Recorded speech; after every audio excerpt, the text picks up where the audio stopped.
So, before you get comfortable, take a moment to like the video and subscribe if you genuinely enjoy what I do here.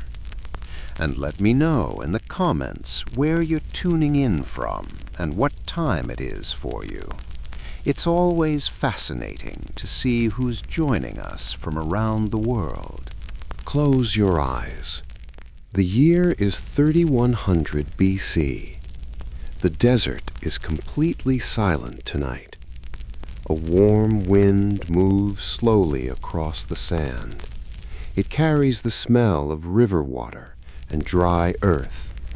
The Nile stretches out before you, wide and dark and still. Stars fill the sky above you, more stars than you have ever seen. The air is warm against your skin. Your body feels heavy and safe. You are about to travel back, gently, into the oldest story ever told. The story of a civilization that rose from the desert sand. A civilization that built mountains of stone with human hands. A civilization that lasted for 3,000 years. Tonight, we walk together through that world. Slowly, quietly. There is no hurry here. History has been waiting for you, and it will wait a little longer still. Let your breathing slow now. Let your shoulders fall. The ancient world is opening before you, soft as candlelight. We begin. Chapter 1. The Black Land and the Red Land. Time period before 3100 BC. Key figure, the people of the Nile. Major event, the birth of Egyptian civilization. What was found? A river that made life possible. The Egyptians called their land Kemet. It meant the Black Land. The black soil along the Nile was dark and rich and full of life. Beyond that narrow strip of black earth, everything was red. The Egyptians called the desert Deshret, the Red Land. Nothing grew there. Nothing lived there for long. Between these two worlds, one black and one red, a civilization was born. Imagine standing at the edge of the Nile 10,000 years ago. The river moves slowly past you, dark and quiet. Crocodiles rest on the muddy banks like ancient stones. Herons stand perfectly still in the shallow water. The air smells of mud and lotus flowers and something ancient. People have lived along this river for thousands of years before Egypt existed. They were hunters first. They followed animals across the open grasslands of North Africa. But the grasslands were slowly dying. The rains were pulling back season by season. The green land was turning to dust. And so the people followed the only thing that never dried up. They followed the Nile. The river gave them everything. It gave them water for drinking and bathing. It gave them fish and waterfowl to eat. It gave them papyrus reeds for building and writing. And every single year, without fail, the Nile flooded. The waters rose slowly each summer, spreading across the flat land. They left behind a thick layer of dark, beautiful mud. And in that mud, anything could grow. Wheat grew tall in the Egyptian soil. Barley grew heavy and golden in the summer sun. The people planted and harvested, planted and harvested. They learned the rhythm of the river like a heartbeat. They built small villages along its banks. They buried their dead carefully with food and tools for the next life. They painted animals and boats on the walls of their homes. They looked up at the stars and began to tell stories about them. These were not yet Egyptians. They were simply people living beside a river. But slowly, very slowly, something was changing. The villages were growing larger. Leaders were emerging, men and women with authority and vision. Small kingdoms were forming along the Nile's long banks. In the north, where the Nile spread out into a wide green delta before meeting the sea, one culture was growing. In the south, where the river ran fast and narrow between golden cliffs, another culture was forming. The north wore the red crown. The south wore the white crown. For generations, these two lands existed side by side, trading sometimes, fighting sometimes, each with its own gods, its own kings, its own way of seeing the world. But the river connected them always. The Nile flowed in only one direction, from south to north, from the high cliffs to the wide delta. What the south sent downstream always reached the north, and the north always looked upstream toward the source. Two lands, one river, one destiny. The black land waited quietly. The red land watched from the edges. And somewhere along the Nile, in a world still without writing or stone temples or golden thrones, the idea of Egypt was being born. Let your body settle deeper now. The river moves slowly past you. The stars above are the same stars the first Egyptians watched. You are safe here in this ancient world. We move forward now, gently, into the next chapter of this ancient world. Chapter 2. The First Pharaoh. Narmer and the Unification. Time period, around 3100 BC. Key figure, King Narmer. Major event, the unification of Upper and Lower Egypt. What was found? The Narmer Palette. We move forward now into a moment that changed everything. The year is approximately 3100 BC. A king stands at the edge of a battlefield. His name is Narmer. He wears the white crown of the south on his head. His sandals are made of fine leather. His kilt is white linen, still and clean in the morning air. Before him, the northern armies have fallen. The ground is quiet now. The battle is over. Narmer looks out across the flat delta land. The Nile glitters in the distance, wide and silver. He has done what no king before him ever managed to do. He has united the two lands. Upper Egypt and Lower Egypt are now one kingdom. One crown, one God-king, one Egypt. We know about Narmer because of a single object, a flat piece of dark green stone carved on both sides. It is called the Narmer Palette. It is one of the oldest historical documents in the world. On one side, Narmer wears the white crown of the south. He raises a stone mace above a kneeling enemy. On the other side, he wears the red crown of the north. He walks in procession, inspecting the bodies of his defeated enemies. At the bottom of the palette, a great bull knocks down a city wall. The bull represents the king, strong, unstoppable, divine. This small stone object tells us everything about how Egyptians saw their king. He was not simply a ruler. He was a god walking among men. His power came from the gods themselves. His word was law because it was divine law. His victories were not political victories.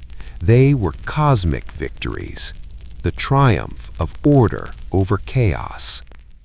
The Egyptians had a word for this divine order.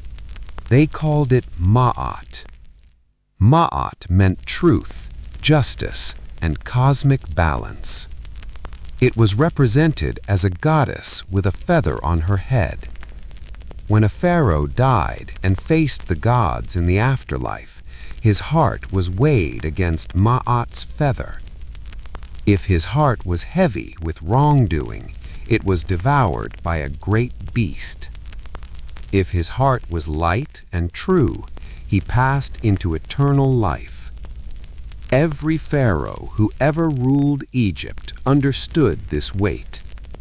Every decision, every war, every building project was done in the name of Ma'at.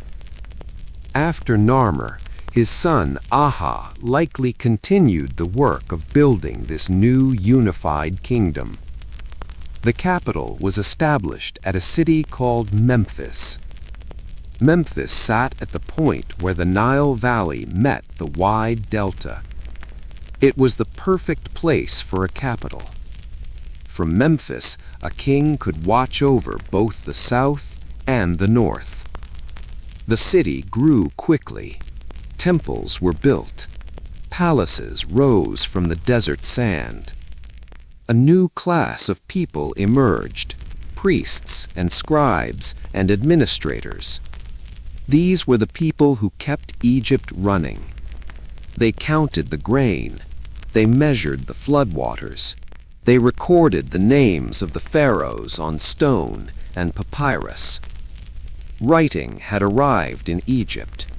Not yet the full system of hieroglyphs that would come later, but early symbols carved into stone and pressed into clay. The Egyptians needed writing because Egypt had become complex, too complex for any one person to hold in their memory. There were taxes to collect and temples to maintain. There were foreign traders arriving with cedar from Lebanon and gold from Nubia. There were harvests to record and workers to organize. Egypt was becoming something entirely new in the world. It was becoming a state, a civilization with laws and borders and institutions, a civilization that could outlast any single king. Narmer's great achievement was not simply a military victory. It was the creation of an idea. The idea that Egypt was one land, one people, one order. That idea would survive for 3,000 years, long after Narmer himself was forgotten, long after his palace crumbled into the sand. The idea of Egypt lived on. And so, the first chapter of this great civilization rested. As you rest now, the sand is warm beneath you. The Nile moves quietly in the distance. We continue. Chapter 3. The Age of the Pyramid Builders. Time period 2686 to 2181 BC. Key figure, Pharaoh Khufu. Major event, the construction of the Great Pyramid. What was found? The largest stone structure ever built. Settle deeper now into stillness. We move forward into the Age of Giants. The year is around 2560 BC. You are standing on the west bank of the Nile, near a city called Memphis. Before you, on a flat plateau of golden limestone, something extraordinary is happening. 20,000 workers move across the desert like a slow tide. They drag massive stone blocks on wooden sledges. They pour water on the ground ahead to make the sledges slide. The sound of wooden mallets and copper chisels fills the morning air. Foremen call out instructions in deep, steady voices. And rising from the desert floor, slowly, block by block, day by day, year by year, is the largest structure human hands have ever built, the Great Pyramid of Giza. It will rise to a height of 146 meters when it is finished. It will contain more than 2 million stone blocks. Some blocks weigh as much as 80 tons. It will take approximately 20 years to complete, and it is being built for one man, Pharaoh Khufu. The second pharaoh of the 4th dynasty, the son of Sneferu, who had already built 3 pyramids of his own. Khufu came to the throne around 2589 BC. We know relatively little about him as a person. A small ivory statue, only 7 centimeters tall, is the only confirmed image of him that survives. Such a small object for such an enormous legacy. But his pyramid tells us everything about the world he commanded. It tells us about an Egypt that was organized, wealthy, and supremely confident. An Egypt that believed its pharaoh was divine. An Egypt willing to dedicate 2 decades of national effort to building one man's tomb. The workers who built the pyramids were not slaves. This is an old misunderstanding. Modern archaeology has given us a clearer picture. The workers were Egyptian citizens. Many were skilled craftsmen, engineers, and artists.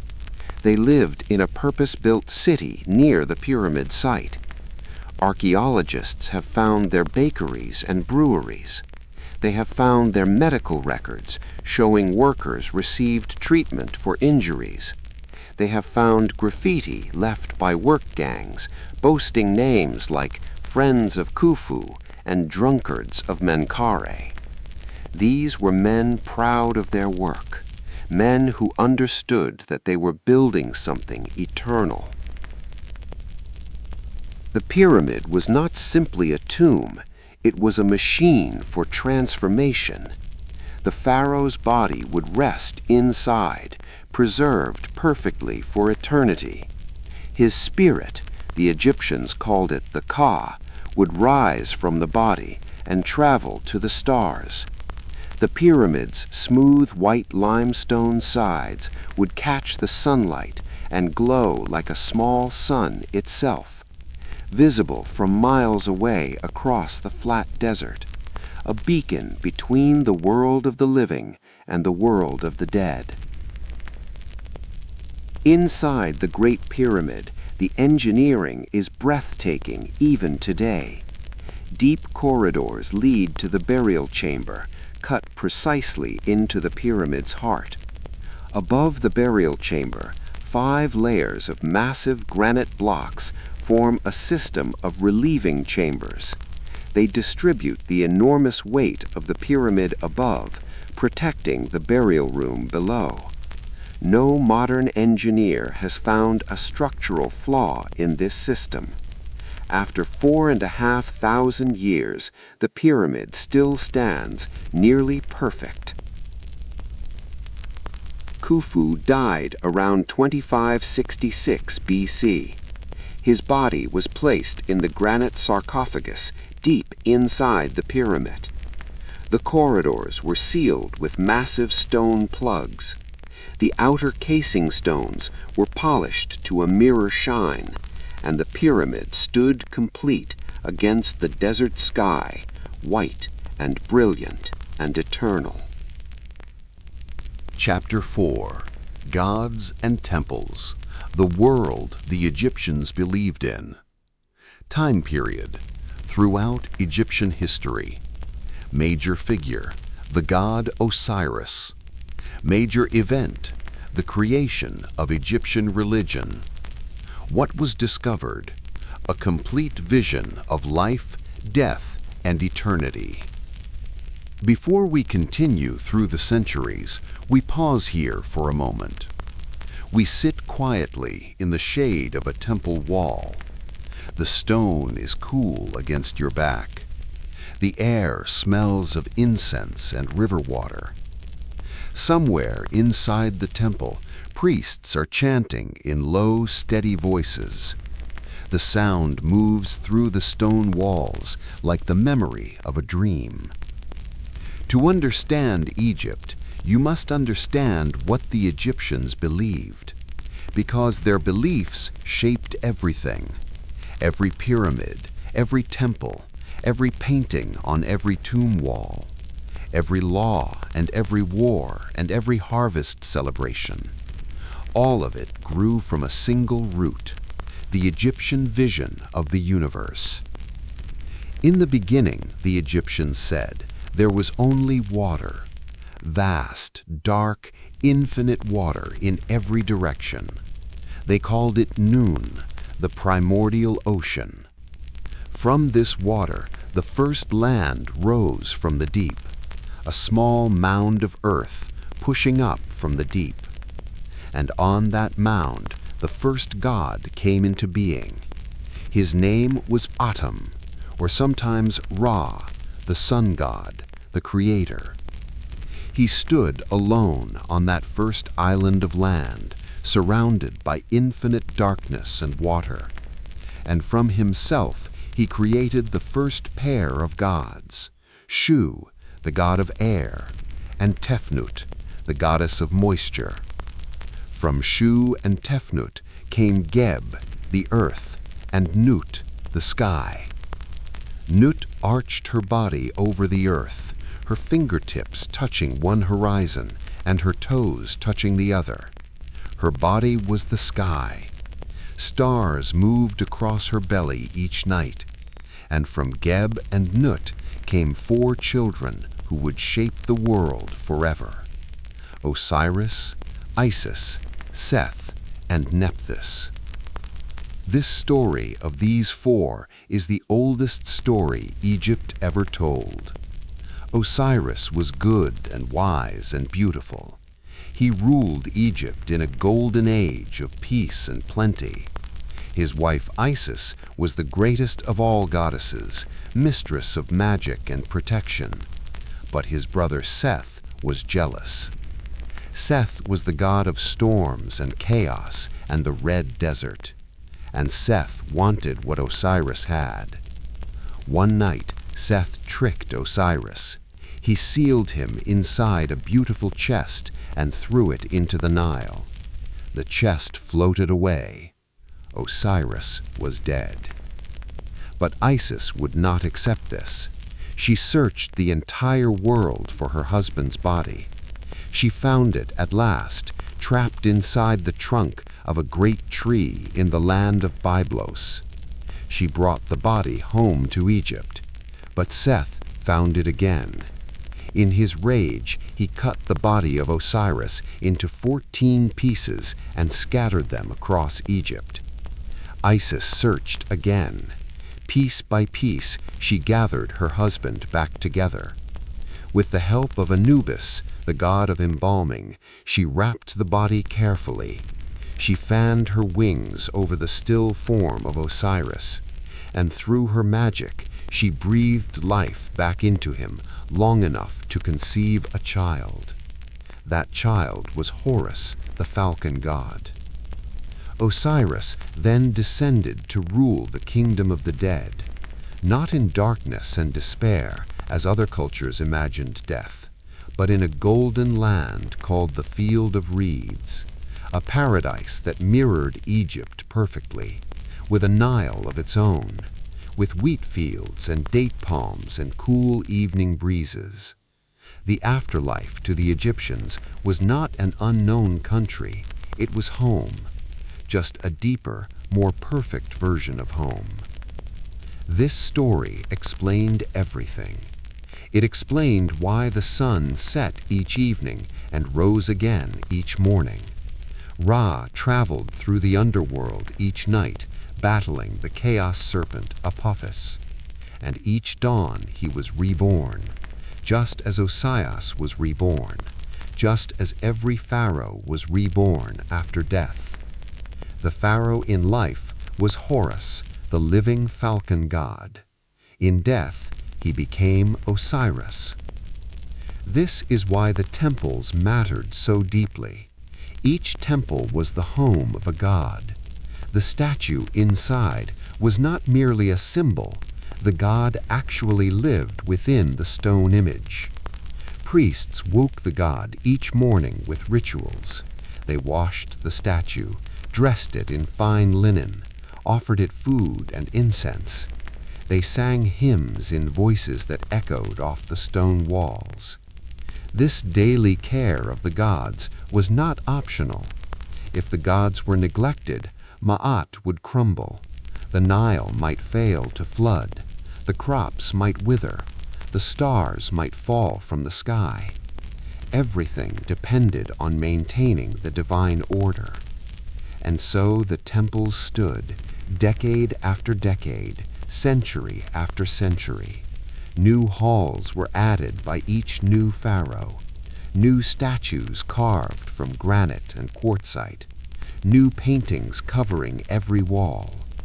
The smell of cedar incense never quite left the air. The chanting of priests continued through the night, and the gods rested in their stone homes, content.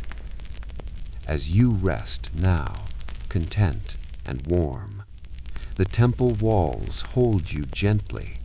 The incense is still in the air. History whispers, and you listen. Chapter 5. The Middle Kingdom, Egypt Reborn. Time period, 2055 to 1650 BC. Key figure, Pharaoh Mentuhotep II. Major event, the reunification of Egypt after the first intermediate period. What was rediscovered? Hope and order. We move forward now, gently, into a new age. The great pyramid builders are centuries behind us. Egypt has passed through a dark and difficult time. The Old Kingdom, that age of pyramids and absolute royal power, collapsed around 2181 BC. The reasons were many: a series of weak pharaohs, a long drought that failed the Nile floods for years. Regional governors, the Egyptians called them nomarchs, grew too powerful. The central government fractured. Egypt split apart into competing regions, each with its own ruler. This period is called the First Intermediate Period. It lasted for over 100 years, and the texts from this time carry a tone of sorrow and uncertainty, unlike anything in earlier Egyptian writing. One ancient text describes this chaos this way: the land turns like a potter's wheel. Noblemen are in distress. The poor man is full of joy. Everything is turned upside down. But Egypt had survived difficult times before, and from the south, from the city of Thebes, a new royal line was rising, the 11th dynasty, and its greatest king, Mentuhotep II, would reunite the two lands once again. Around 2055 BC, after years of military campaigns, Mentuhotep II completed the reunification. He ruled for more than 50 years. He rebuilt temples and restored the cult of the gods. He sent trading expeditions south to the land of Punt, bringing back myrrh and ebony and living animals. He is shown in statues with the dark blue skin of a god, seated on his throne, powerful and eternal. The Middle Kingdom that followed was in many ways Egypt's golden age, not just militarily or economically, but culturally. Literature flourished as never before. Stories were written on papyrus and read aloud in the evenings. The tale of Sinuhe is one of the greatest. It tells of an Egyptian official who flees the country after a royal death. He lives for years among foreign peoples in Canaan and Syria. He marries a local woman and has children. He becomes a respected leader among his adopted people. But he can never forget Egypt. He dreams of the Nile. He dreams of the smell of river mud and lotus blossoms. He dreams of coming home. And eventually, old and weary, he is invited back by the pharaoh himself. He returns to Egypt. He is given a house and fine linen. Servants wash his feet. He bathes in the Nile for the first time in years, and he weeps, not from sadness, from relief, from belonging. This story, written 4,000 years ago, still moves us today, because the longing it describes is timeless. The longing for home, the longing for the place where your soul feels at rest. The Middle Kingdom also saw a new relationship between the pharaoh and the people. The old image of the pharaoh as a distant, unreachable god gave way to something slightly more human. Portrait statues from this period show pharaohs with lined faces and furrowed brows. They look tired. They look burdened. They look, in some small way, like men who carry the weight of an entire world on their shoulders. And yet, they carry it. They continue. They maintain Ma'at. They keep the stars in their courses and the Nile in its banks. The Middle Kingdom also expanded Egypt's borders. Trading expeditions reached deep into Africa and across the sea to the Levant. Nubia, to the south, was brought more firmly under Egyptian control. Fortresses were built along the southern frontier, great mud brick walls rising from the desert. Egypt was not simply defending itself, it was growing, and the cities were growing with it. Thebes, in the south, was becoming a grand city of temples and palaces. Memphis, in the north, remained the administrative heart. Between them, the Nile flowed with boats carrying grain and stone and timber and gold. Egypt was never more prosperous. And yet, even prosperity carries within it the seeds of change. Change was coming. From the north, from across the desert, from a direction Egypt had never feared before. And so the Middle Kingdom rested, content and golden. The river moved slowly past. The temples stood quiet in the evening light. Your breathing slows with them. We continue, gently. Chapter 6. The Hyksos, Strangers from the North. Time period, 1650 to 1550 BC. Key figure, the Hyksos kings. Major event, foreign rulers take the Egyptian throne. What was learned? That Egypt was not invincible. The night is darker now. A cooler wind moves in from the north. We are entering a chapter that the Egyptians themselves found deeply difficult to accept. Around 1650 BC, Egypt was no longer entirely Egyptian. For the first time in its history, foreign rulers sat on the throne of the pharaohs. They were called the Hyksos. The name comes from an Egyptian phrase meaning rulers of foreign lands. They came from the area of Canaan and Syria to the northeast. They had been entering Egypt gradually for generations, first as traders, then as settlers, then as a community with its own leaders and customs, and finally as rulers. The Hyksos did not conquer Egypt with a massive army in a single dramatic battle.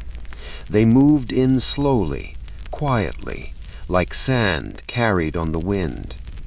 By the time Egypt realized what had happened, the Hyksos already controlled the delta in the north.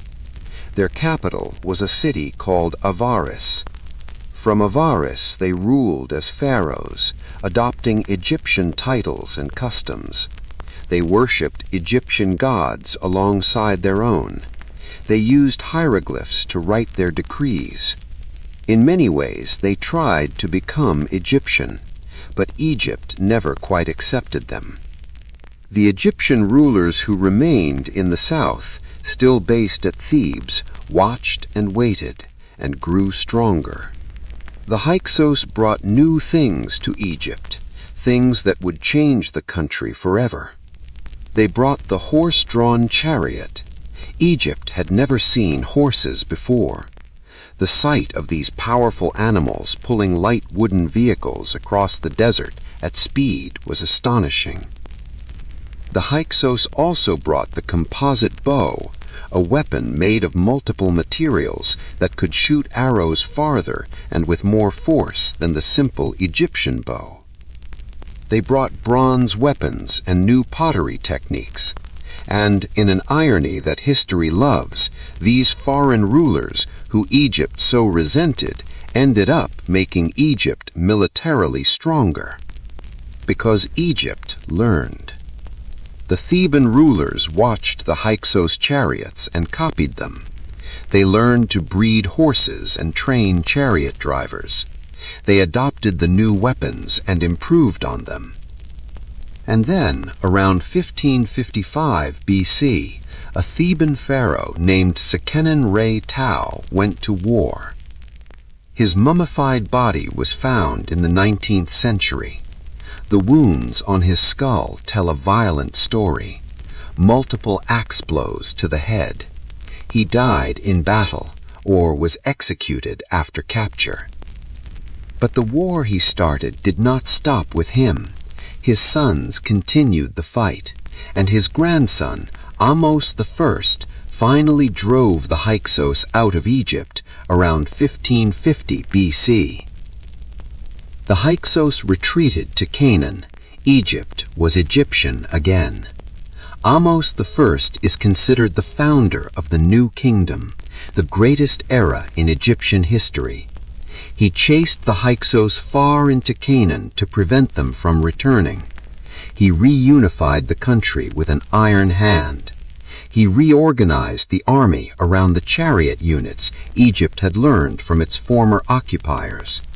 And he turned Egypt from a peaceful agricultural society into a military power, a power that would soon extend its reach farther than any pharaoh before had imagined. The humiliation of the Hyksos period was over, but its lessons remained. Egypt was not an island. The world beyond its borders was not simply desert and chaos. Other peoples existed. Other powers were rising, and Egypt would need to engage with that world aggressively, confidently, on its own terms. Chapter 7. The New Kingdom. Egypt at its height of its power. Time period 1550 to 1070 BC. Key figure: Pharaoh Thutmose III. Major event: Egypt becomes an empire. What was built? An empire stretching from Sudan to Syria. We arrive now at the peak, the highest point, the age when Egypt was, without question, the greatest power on earth, the New Kingdom. It began with Ahmose I and stretched forward for nearly 5 centuries. 5 centuries of warrior pharaohs and immense wealth. 5 centuries of temples rising from the desert like stone forests. 5 centuries of gold flowing into Egypt from every direction. The city of Thebes became the center of the world. Its temples were the largest buildings ever constructed. The Temple of Karnak grew over centuries into a complex covering more than 100 hectares. Walking through its columns today feels like walking through a stone forest. Each column is taller than a 6-story building. The tops of the columns were painted with gold that caught the morning sunlight. The ceilings above were painted deep blue and scattered with golden stars. Walking inside was like walking under the night sky. The smell of incense was thick and sweet. The sound of chanting echoed off every surface. It was the most powerful religious building in the ancient world, and it grew larger with each new pharaoh who wanted to leave their mark. The new kingdom produced some of Egypt's most famous rulers. Thutmose I pushed Egypt's borders south deep into Nubia. He also led campaigns north into Syria, reaching the great river Euphrates. Standing at the Euphrates, he carved a stone monument celebrating his victory. He called the river the Inverted Water because it flowed in the opposite direction from the Nile. His grandson, Thutmose III, would become one of the greatest military commanders in history. He fought 17 campaigns in 20 years. His most celebrated battle was at a place called Megiddo in Canaan, around 1457 BC. A coalition of Canaanite cities had rebelled against Egyptian authority. They gathered their forces at the fortified city of Megiddo. Thutmose III marched north with his army. His generals advised him to take the safer, longer route around the mountains. Thutmose III chose the narrow mountain pass instead, the direct route, the dangerous route. He led his army through the narrow defile himself at the head of the column. The Canaanite forces were completely surprised. They had not expected the Egyptians to come through the pass. The Egyptian army poured out onto the plain before Megiddo and swept the enemy forces aside. The city fell after a long siege. Thutmose III returned to Egypt with enormous quantities of tribute, gold and silver and copper, horses and chariots, cattle and slaves, living trees in pots to be planted in the gardens of Karnak. He was celebrated as the greatest of all pharaohs, the Napoleon of ancient Egypt, as one modern historian called him. But the new kingdom was not only about war, it was about wealth, and perhaps no period in Egyptian history was wealthier than the reign of Amenhotep III. He ruled for almost 40 years, from around 1388 to 1351 BC. During his reign, Egypt was so rich and so at peace that the pharaoh had time simply to build. He built on a scale that staggers the imagination. His mortuary temple on the west bank of Thebes was so enormous that only its entrance statues survive today. 2 colossal figures of the king, each 18 meters tall, sitting in calm eternity. They are called the Colossi of Memnon. They have sat in their field for 3,000 years. They were already ancient ruins when Julius Caesar visited Egypt. Amenhotep III also built a palace complex of staggering luxury. Archaeologists have found painted floor tiles showing pools full of lotus flowers and swimming fish, painted ceiling tiles flying birds. The whole palace was designed to feel like the edge of a lake, cool and green and abundant. Even his artificial lake, dug for his queen Ti to sail upon, was 2 kilometers long.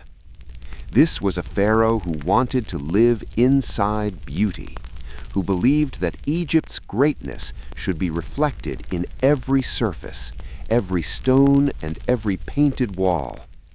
This was Egypt at its most magnificent, warm and golden and immense, like the sun itself, resting at the height of the sky. Your eyes grow heavy now. The golden columns of Karnak rise around you. The incense drifts through the warm air. Egypt rests at its greatest height, and so do you. Chapter 8. Hatshepsut, the woman who became Pharaoh. Time period 1473 to 1458 BC. Key figure, Pharaoh Hatshepsut. Major event, a woman rules Egypt as Pharaoh for 20 years. What was erased? Her name, and then found again. We pause here now, in the warm light of a temple corridor. There is a story within this golden age that deserves its own quiet chapter. The story of a woman who refused the role history had given her, and who, in refusing it, became one of the greatest pharaohs Egypt ever had. Her name was Hatshepsut. She was born around 1507 BC, the daughter of Thutmose I. She married her half-brother, Thutmose II, and became his great royal wife. When Thutmose II died young, around 1479 BC, the heir to the throne was a small boy, Thutmose III, son of Thutmose II by a secondary wife. Hatshepsut became regent, the woman who rules in the boy's name until he is old enough to govern. This was an accepted role. Egypt had seen female regents before, but Hatshepsut had no intention of simply waiting. Within a few years, she had declared herself Pharaoh. Not regent, not queen, Pharaoh. She wore the double crown. She wore the false beard of kingship strapped to her chin. She had herself depicted in statues as a male king, broad-shouldered and powerful. But she also had herself depicted as a woman, wearing a woman's dress. She moved between these identities with complete confidence, because what mattered was not her body. What mattered was Ma'at. What mattered was Egypt. And for approximately 20 years, she ruled it brilliantly. Her greatest achievement was a trading expedition to the land of Punt. Punt was a mysterious, semi-legendary place to the southeast, likely in the area of modern Somalia or Eritrea. Egypt had not traded with Punt for generations. Hatshepsut sent 5 large ships south along the Red Sea coast. The expedition returned with living myrrh trees in pots, with ebony and gold and ivory, with animals never seen before in Egypt, with incense that filled the temples with its thick, sacred smoke. The entire expedition was recorded on the walls of her mortuary temple at Deir el-Bahri. That temple still stands, and it is considered one of the most beautiful buildings in the ancient world. It rises in 3 terraced levels from the desert floor, its columns perfectly proportioned against the golden cliffs behind it. It is elegant in a way that feels almost modern. Clean lines and open space, light and shadow playing across white limestone. Hatshepsut ruled peacefully and built magnificently. She added to Karnak on a scale that rivaled any pharaoh. She erected the tallest obelisks Egypt had yet seen. She sent expeditions to mines in Sinai for turquoise. She kept Egypt prosperous and at peace, and then she died around 1458 BC. After her death, something strange happened. Sometime later, her images were defaced. Her name was chiseled away from temple walls. Her statues were buried in pits. For centuries, historians did not know she had existed. The erasure was so thorough that her name was lost. We do not know with certainty why this happened. The most likely explanation involves her successor, Thutmose III. He may have wanted to erase evidence of a female pharaoh, to ensure that the line of royal succession appeared unbroken and male. But the erasure failed. Her buried statues survived. Her inscriptions, hidden behind new walls built over them, survived. And in the 19th and 20th centuries, Egyptologists pieced her story back together. Hatshepsut was rediscovered. Her name was spoken again after 3,000 years of silence. The woman who refused to be forgotten was finally remembered. Her temple still stands in the Golden Cliffs. The myrrh trees from Punt grow again, in a sense, in the stories we tell about her. She rests now in the warmth of history's long memory, as you rest now, safe and known and remembered. We move forward gently. Chapter 9. Akhenaten, the pharaoh who changed the gods. Time period 1351 to 1334 BC. Key figure, Pharaoh Akhenaten. Major event, Egypt's only experiment with monotheism. What was lost? 17 years of religious revolution. The air changes here. Something new is in it. Something that feels different from everything that came before. We have arrived at the strangest chapter in Egyptian history. The reign of Akhenaten. He began as Amenhotep IV, son of the magnificent Amenhotep III. He came to the throne around 1351 BC, and within a few years he had done something no Egyptian pharaoh had ever done, something so radical that Egypt would spend generations trying to erase it. He abolished the old gods, all of them. Osiris and Isis, Amun and Ra, Horus and Hathor, and the hundreds of other gods who had filled Egyptian temples for 2,000 years. He replaced them all with one single deity, the Aten, the physical disk of the sun. He said the Aten was the only true god, and that he, Akhenaten, was the sole representative on earth. The only way to reach the Aten was through the pharaoh himself.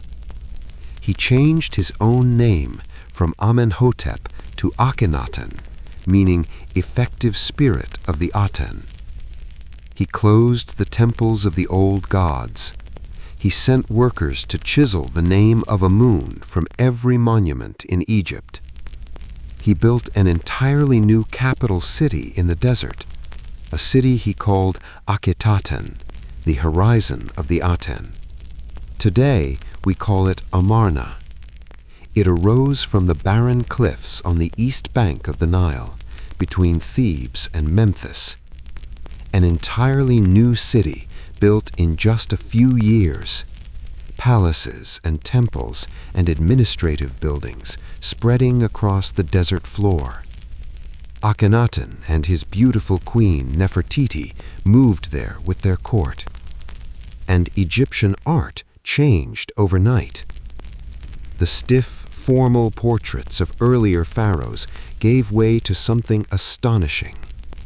paintings and carvings showing the royal family in intimate human moments. Akhenaten and Nefertiti kissing their daughters, playing with their children in the sunlight, eating fruit together in the palace garden. It was unlike anything Egypt had produced before.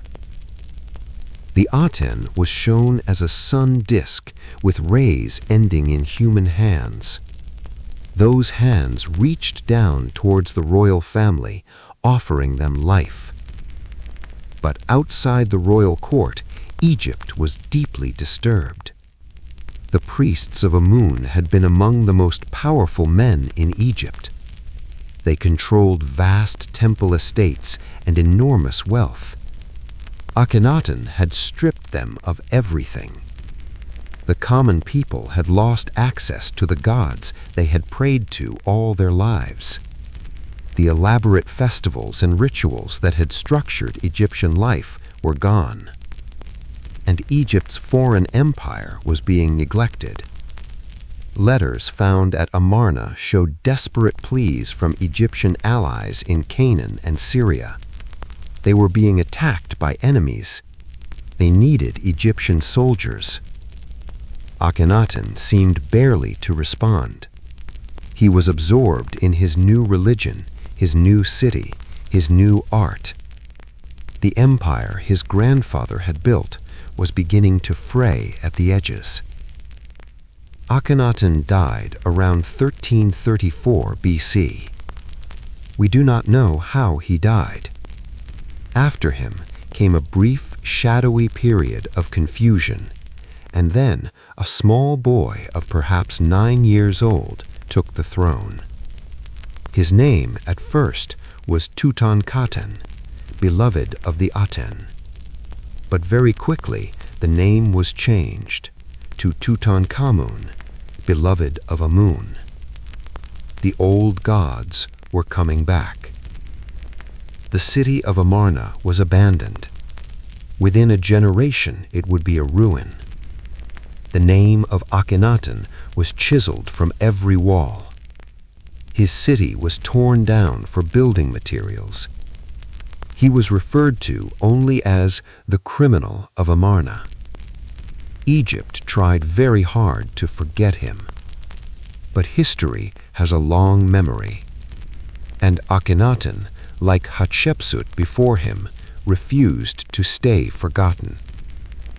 He remains one of the most debated and discussed figures in all of Egyptian history. Was he a visionary? A madman? A political genius who tried to break the power of the priesthood? A true believer in a single God? We do not know. He left no philosophical writings explaining his beliefs. Only hymns to the Aten, beautiful and strange, that read like prayers to the warmth of sunlight. You rise beautiful on the horizon of heaven, living Aten. You fill every land with your beauty. You are remote, yet your rays are upon the earth. The desert grows quiet after his passing. The stars return to their old names. The priests light the incense again in the temples of Amun. And Egypt exhales, a long, slow breath of relief.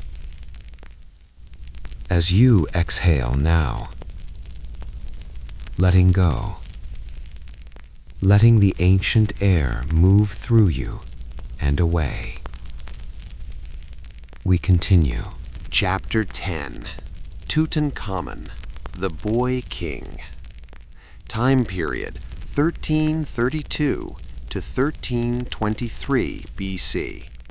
Key figure, Pharaoh Tutankhamun.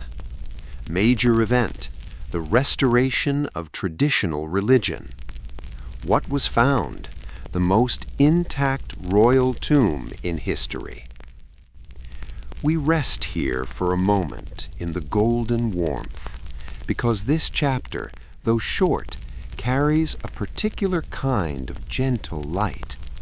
the boy king, Tutankhamun. He came to the throne at approximately 9 years old. He died at approximately 18. He ruled for only 9 or 10 years. In the vast sweep of Egyptian history, his reign was a brief flicker, and yet his name is the most recognized of all the pharaohs. Because of what was found beneath the Valley of the Kings in November 1922. But we will come to that. First, let us see him as he was, a child suddenly placed at the center of the most powerful kingdom on earth. Around him, powerful advisors made the real decisions. His vizier, an elderly man who had served through the Amarna period. His general, Horemheb, a tough and practical soldier who cared deeply about Egypt's military strength. These men guided the young king, or perhaps controlled him. We cannot fully know. What we do know is that under Tutankhamun, Egypt turned firmly back toward the old ways. The temples of the old gods were reopened. The statues were restored. The priests returned to their duties. Tutankhamun moved the royal court back to Memphis and Thebes. He began restoration work on temples that Akhenaten had neglected or damaged. He issued a decree describing the sad state Egypt had fallen into during the Amarna period. The temples were desolate, he wrote. The gods had turned away from Egypt. Now they were being welcomed back. Tutankhamun also conducted military campaigns in Nubia and Syria. Whether he led them personally is uncertain. He was, after all, still very young, and he was not entirely healthy. Analysis of his mummy has revealed a young man with multiple health problems, a clubfoot, signs of several different diseases, including malaria, bone damage that suggests he may have broken his leg shortly before his death. He likely needed a cane to walk. His tomb contained over 100 walking sticks and canes. He died young. The cause remains debated. Perhaps the broken leg leading to infection, perhaps malaria, perhaps a combination of conditions his young body could not overcome. He was buried in a small tomb in the Valley of the Kings, small for a pharaoh, perhaps because his death was unexpected and a larger tomb was not yet ready. The tomb was packed with objects, more than 5,000 individual items, golden shrines and alabaster canopic jars and model boats, trumpets and board games and a child's chair, linen underwear and sandals, a lock of his grandmother's hair in a small coffin. His mummified body rested inside 3 nested coffins. The innermost coffin was solid gold. His face was covered by a golden mask so beautiful that it has become the most recognized object from the ancient world. Over the young king's face, the mask gazes with calm, eternal eyes, strong and peaceful and ageless. When Howard Carter opened that tomb in 1922, he found all of it exactly as it had been placed, 3,245 years before. The flowers placed on the golden shrine had dried and crumbled, but the seeds of the flowers were still there. If you planted them, scientists later discovered, they would still grow. 3,000 years of sleep, and still full of life. Like you now, still and quiet, and full of life. The golden mask looks out with calm eyes. The ancient flowers rest in the darkness. And so do you. Chapter 11. Ramesses the Great, the Last Giant. Time period, 1279 to 1213 BC. Key figure, Pharaoh Ramesses II. Major event: the Battle of Kadesh and the world's first peace treaty. What was built? Abu Simbel and countless temples. We move forward now, into the reign of the pharaoh who Egypt remembers above all others, Ramesses II, called Ramesses the Great. He ruled for 66 years, from approximately 1279 to 1213 BC. He outlived most of his children. He was in his 90s when he died. He had more than 100 children. He built more temples and monuments than any other pharaoh. He put his name on more statues than anyone before or after. Some of those statues were not originally his.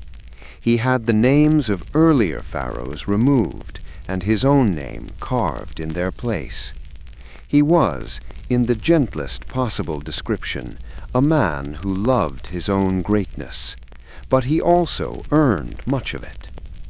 Early in his reign, around 1274 BC, Ramesses II and the Hittite king Hattusili III marched north to confront the Hittites. The Hittites were a powerful empire based in what is now Turkey. They had been pushing into territories that Egypt considered its own. The two great powers of the ancient world met at a city called Kadesh in what is now Syria. The Battle of Kadesh was the largest chariot battle in history, perhaps 5,000 chariots on each side. The clash of metal and the thunder of hooves filled the air for miles. Ramesses found himself personally surrounded at one point, his chariot moving through enemy forces alone. Whether through divine protection or exceptional chariot driving, he survived. He rallied his troops. The battle ended without a clear victor. Both sides had suffered. Both sides returned home. But Ramesses declared it an enormous Egyptian victory. He had the battle recorded on every major temple wall in Egypt.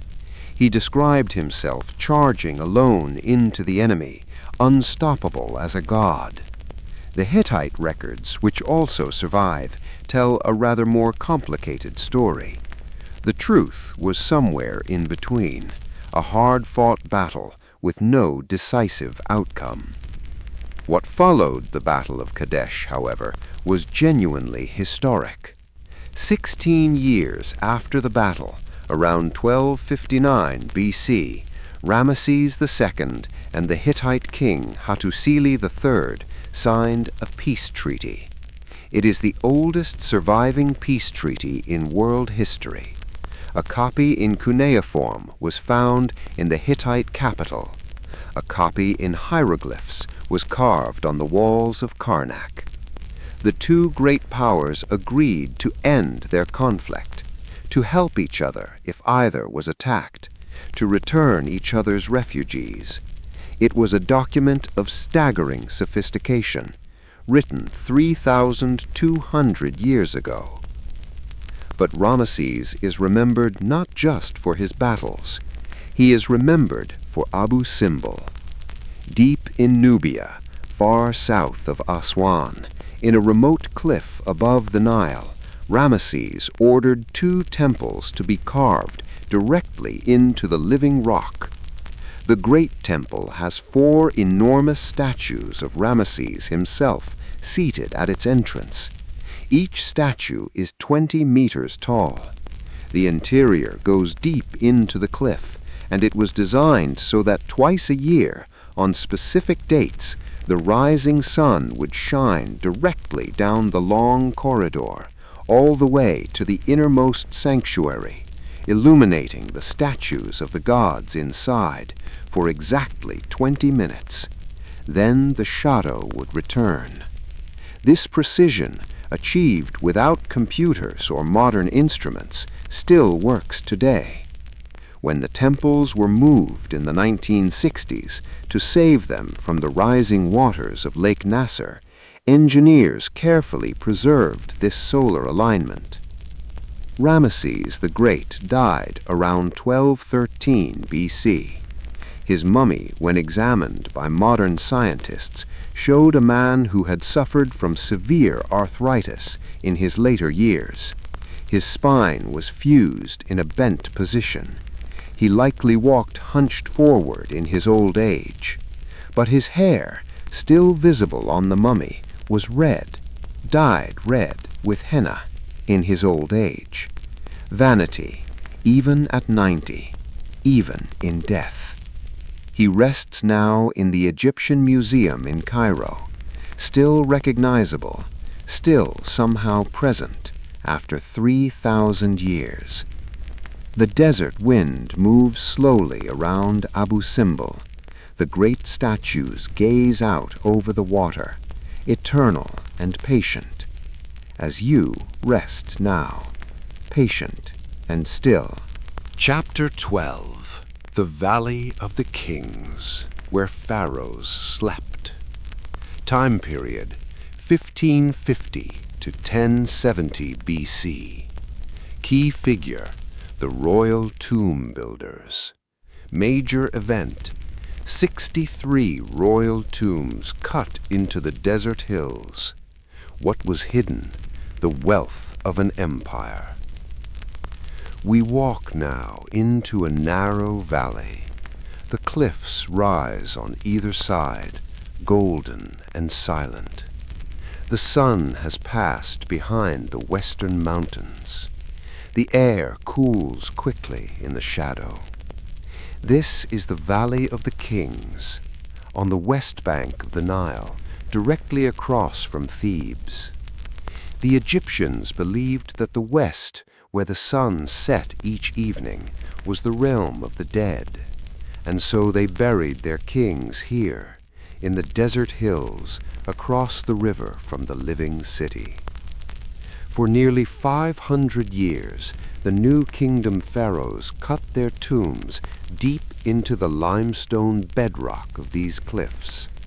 63 tombs have been found so far.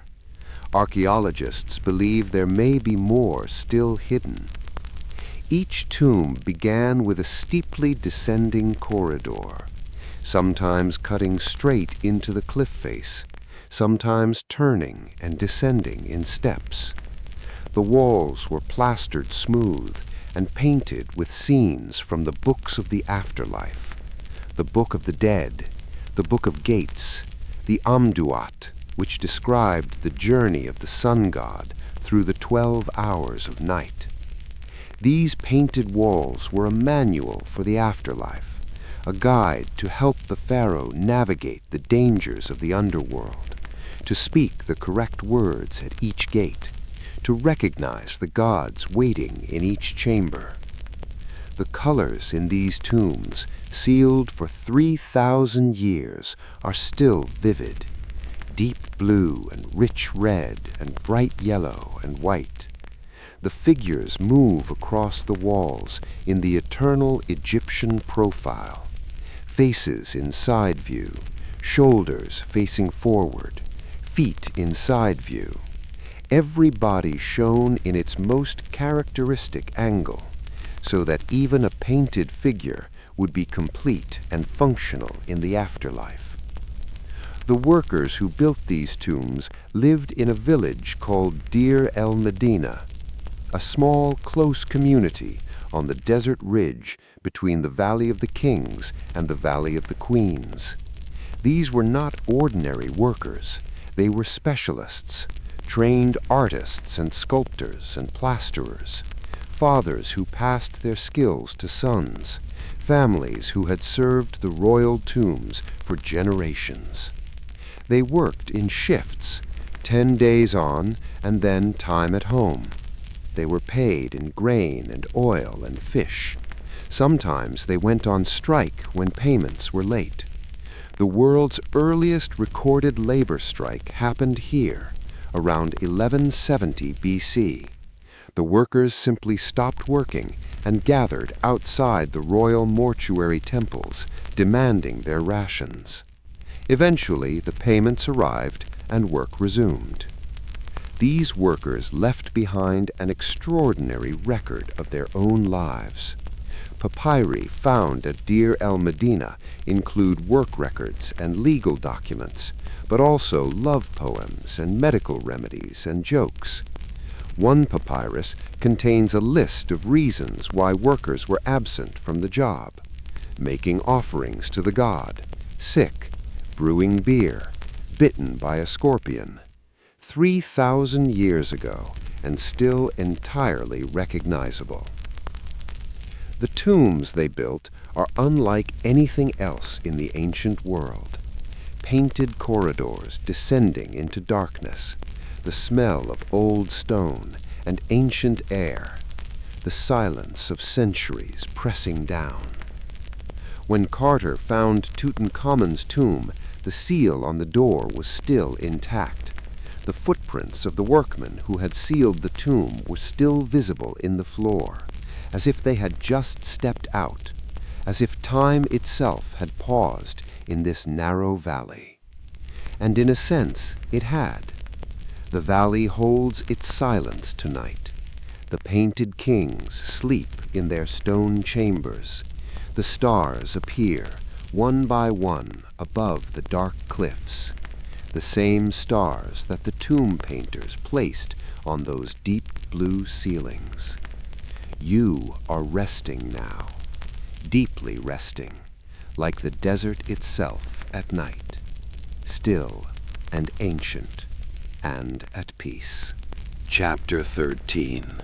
The Sea Peoples and the Bronze Age Collapse. Time period: around 1200 BCE. Key figure: Pharaoh Ramesses III.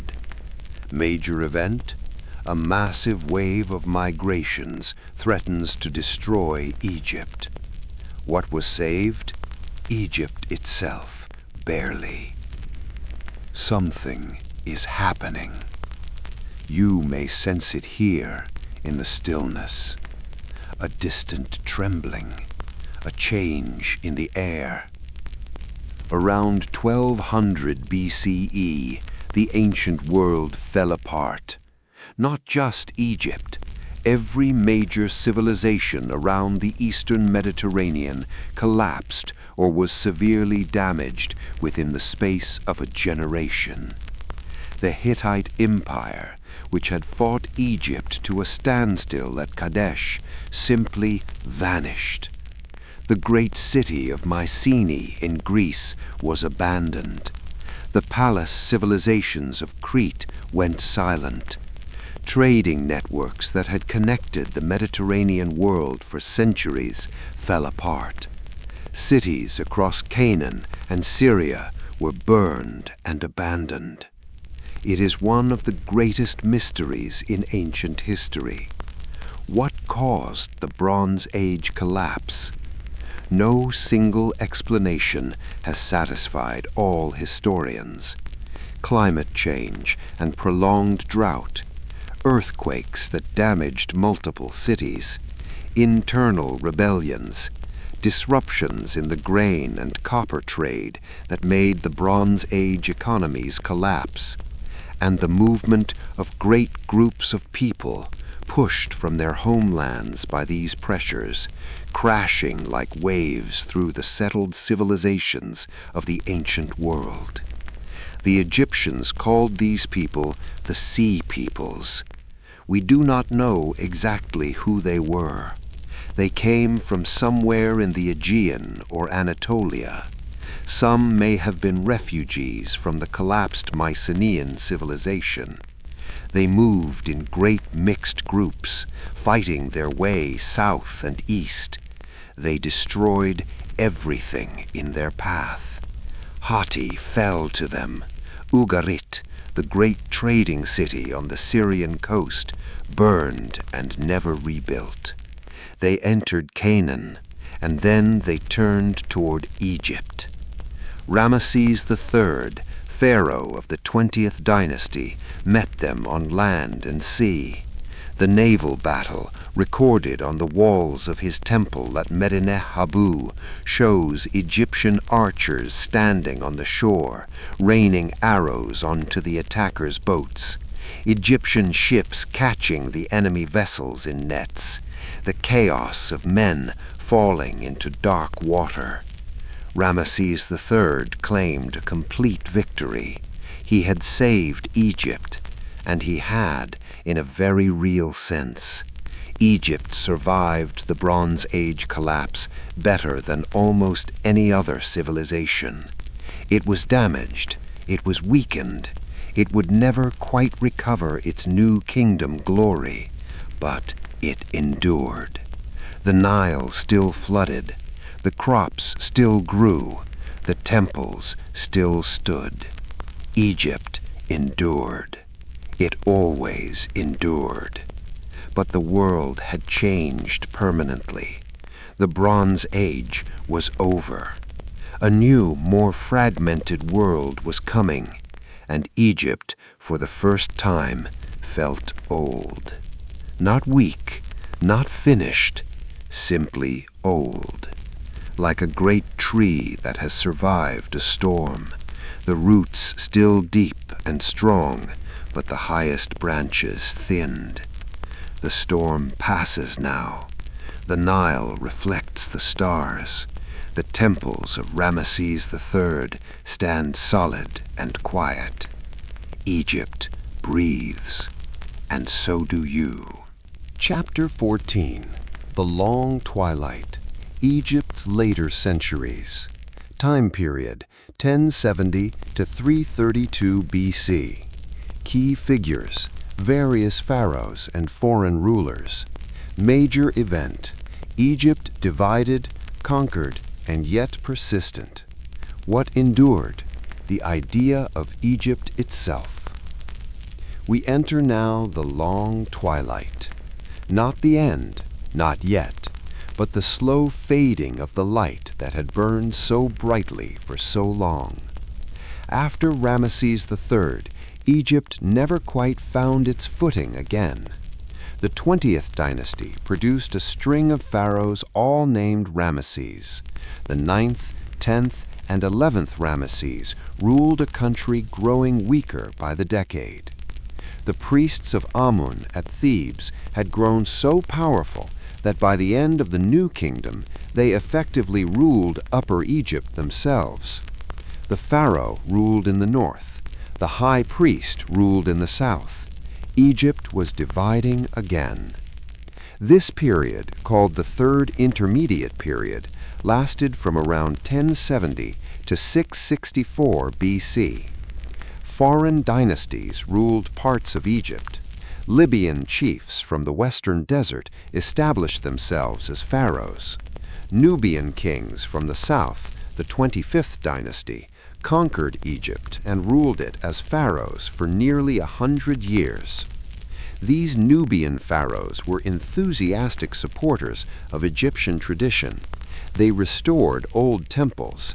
They revived ancient religious texts. They built in the old manner.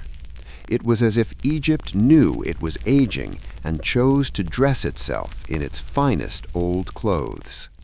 The Saite period produced real achievements. Trade flourished with Greece and Phoenicia. Greek mercenaries served in the Egyptian army. Greek merchants settled in the delta city of Naucratis. Ideas moved back and forth between Egypt and the Greek world. The Greeks were fascinated by Egypt.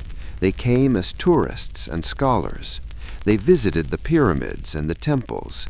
They asked questions about the gods and the afterlife. The philosopher Plato described Egyptian wisdom as immeasurably ancient and deep. But the pressures from the east were building again. In 525 BC, the Persian king Cambyses invaded Egypt. He defeated the Egyptian army and became the new pharaoh. Egypt was now part of the Persian Empire.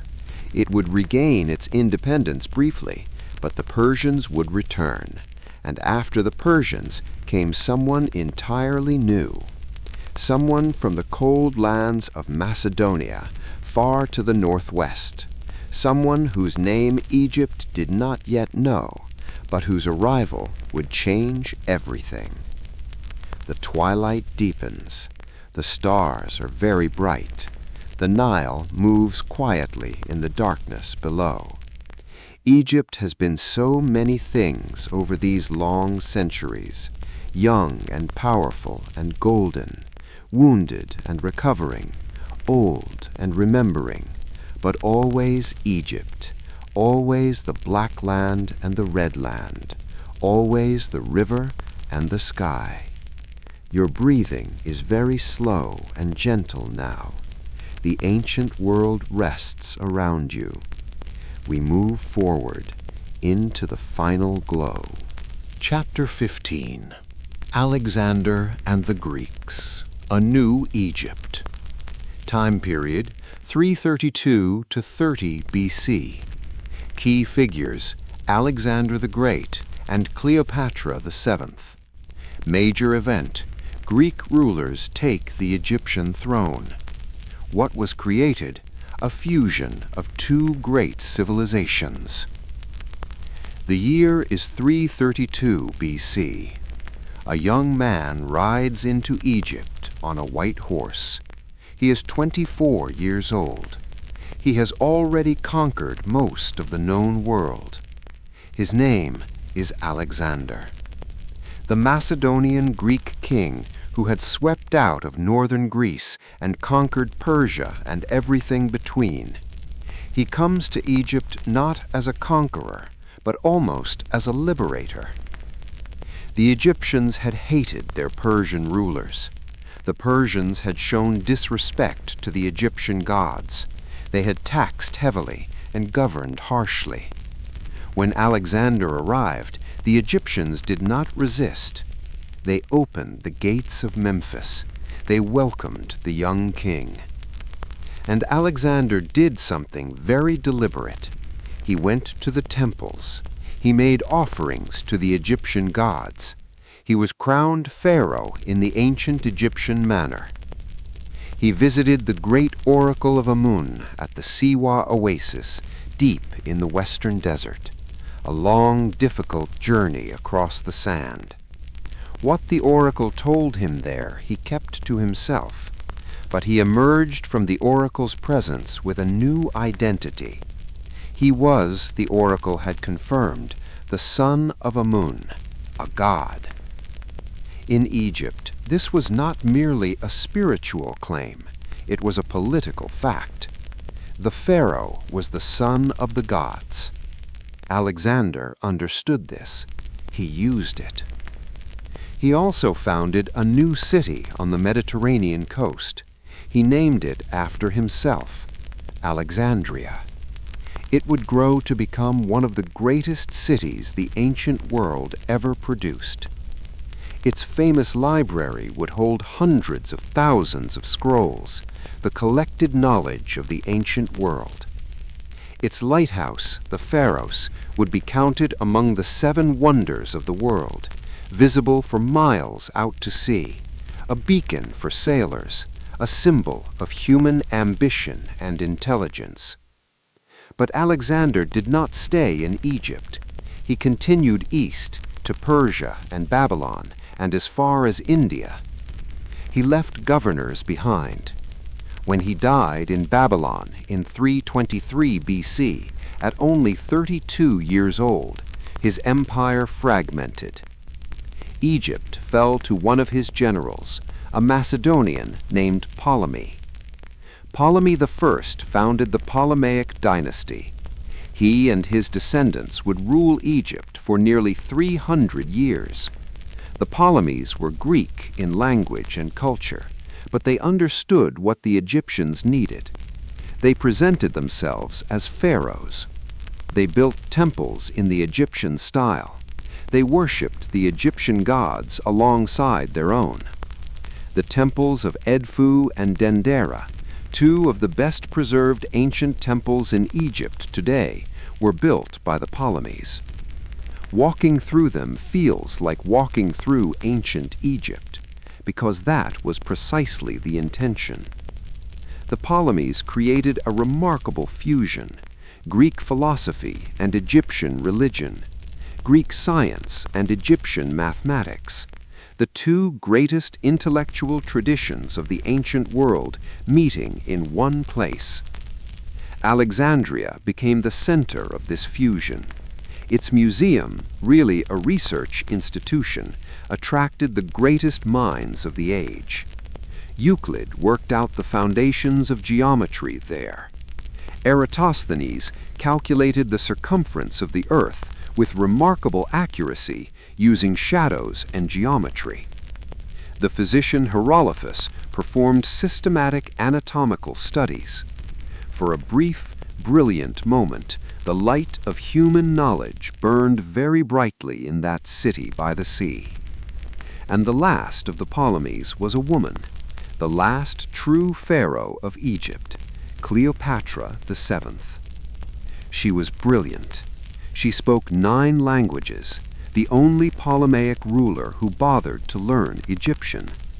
She was a skilled politician and diplomat.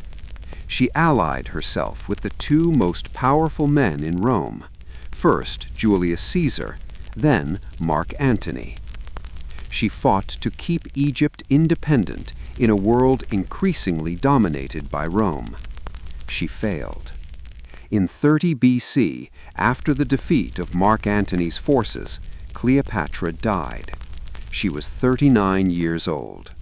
The ancient accounts say she died by her own hand, the asp, the sacred cobra of Egypt, a royal death, a queen's choice. With her death, 3,000 years of pharaonic civilization came to a close.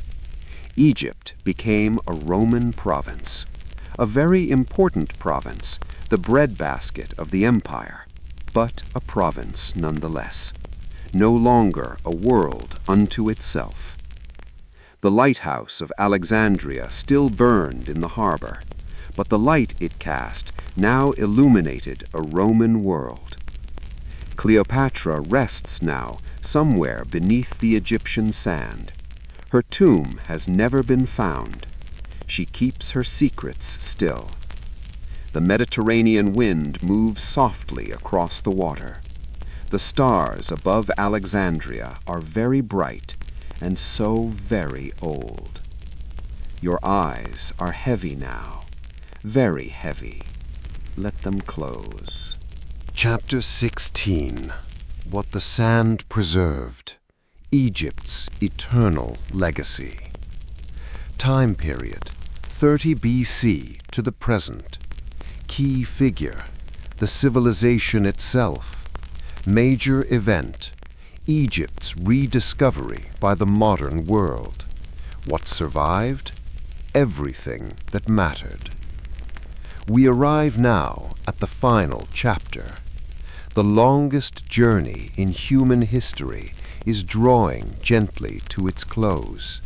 3,000 years of civilization, hundreds of pharaohs, millions of ordinary people who planted wheat and baked bread and told stories to their children by lamplight.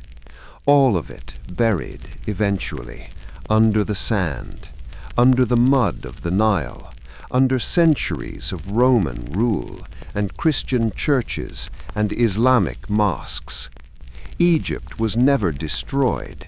It was layered over. The old absorbed into the new, the hieroglyphs forgotten, the names of the gods changed but not entirely lost. Isis became the Virgin Mary in the imagination of Egyptian Christians. Her image, holding the child Horus on her lap, became the template for countless paintings of the Madonna and Child. The sacred land of the pharaohs became the land where the Holy Family fled from Herod. Egypt absorbed everything and gave everything something of itself. The Rosetta Stone was found in 1799 by soldiers in Napoleon's army. a piece of dark granodiorite bearing the same decree in 3 scripts, hieroglyphs, Demotic, and Greek, a key to a forgotten language. Jean-François Champollion spent 20 years working on the decipherment. In 1822, he finally cracked the code of the hieroglyphs. Egypt could speak again. 3,000 years of silence ended. The names of the pharaohs could be read. The prayers carved on tomb walls could be heard. The love poems written on papyrus could be understood. Howard Carter found Tutankhamun in 1922. The world went Egypt mad. Department stores sold Egyptian furniture. Fashion copied Egyptian jewelry. Movies were made about Egyptian curses. The ancient world had reached through time and touched the modern one because it had something to say, something that still matters. The Egyptian belief in the afterlife tells us something about what human beings need. We need to believe that the people we love do not simply vanish. We need to believe that life has weight and meaning and continuation. We need the stories. We need the beauty. We need the idea that what we build and love and create outlasts us. The pyramids have outlasted empires. The painted faces on tomb walls are still looking out at us, direct and alive. The love poems are still tender. The prayers are still moving. The jokes are still funny. After 4,000 years. This is what Egypt preserved in its dry, careful sand. Not just gold and alabaster and blue faience, but the human heart, unchanged, recognizable, still reaching toward the stars. We are resting now. The ancient world rests around you. You have traveled a great distance tonight, from the first villages along the Nile to the last queen of the pharaohs, from the first stones of the pyramids to the painted faces in the Valley of the Kings. Your body is heavy and warm. Your breathing is slow and deep and even. The sand is warm beneath you. The Nile moves quietly somewhere in the distance. The sound of water over smooth stones, the smell of river mud and distant flowers. The stars above Egypt are vast and white and ancient, the same stars that the pyramid builders looked up at, the same stars that Hatshepsut navigated by on her journey to Punt, the same stars that Tutankhamun never grew old enough to see replaced. They are above you now, the same ones, still in their courses, still keeping their ancient watch. Egypt sleeps tonight. The desert is silent and warm. The monuments stand in the moonlight, patient and permanent. The temples are quiet. The painted gods rest in their stone chambers. The mummies sleep in their linen wrappings. And the wheat fields along the Nile bend gently in the night wind. And somewhere, very deep and very still, the river moves on, as it always has, as it always will. You have been here tonight, walking through the oldest story ever told. And now the story is complete. The scroll is rolled carefully closed. The candle beside the ancient scribe burns very low. The flame grows small and soft, and the ancient world whispers its final words, the same words it has always whispered, to every sleeping child, to every weary traveler, to every human heart that has ever looked at the stars and wondered. Rest now. You are safe. You are known. You are part of something very old and very beautiful. The stars above Egypt are the same stars above you tonight, and the ancient world sleeps as you sleep now.